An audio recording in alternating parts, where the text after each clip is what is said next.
موږ سره وورئ ایاز غزل صاحب شعرونه. ستاسو د وړاندې زه یو څو خپل شعرونه او بیا د خپلو یارانو دوستانو شعرونه هم وړاندې کوم. ما ډېرو غټو شخصیتونو سره یو ځای وخت تېر کړی دی. اول درته خپل یو دوه شعرونه وایم.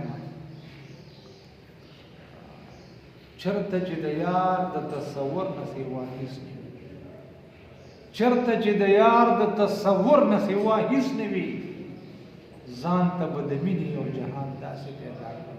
واه ما نه باندې څوک نه راځي، یوازې یو پکې یم او مړ به دې غزلې کړي اشنا وایي بیا رانشي.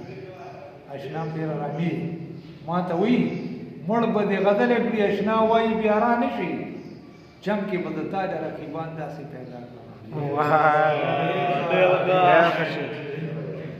اوس درته د پروفیسر انعام صاحب یو دوه شعرونه وایم. پروفیسر انعام الله جان ټیس چې د وختونو دام کې نه ګیریږي، چې د وختونو دام کې نه ګیریږي، یو ستا مینه ده چې ځوانه ګرځي. داسې به څوک وي بې ضمیره آخر چړه لري او بې جانه نه ګرځي. ارشاد سرځي.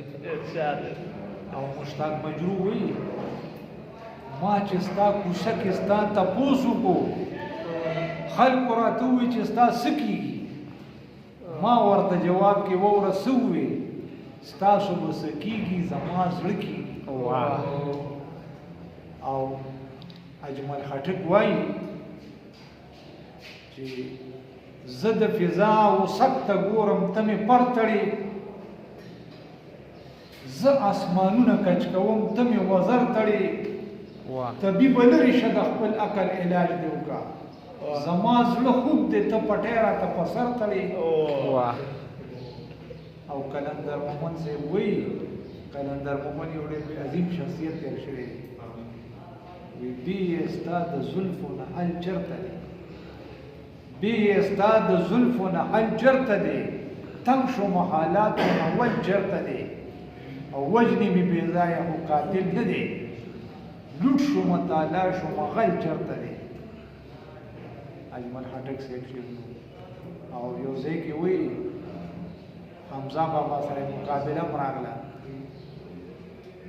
یاره قلندر ته دعاګانې کا، یاره قلندر ته دعاګانې کا، اوس ګنې پښتو کې غزل چرته دی. نو حمزه بابا ورته ویلی چې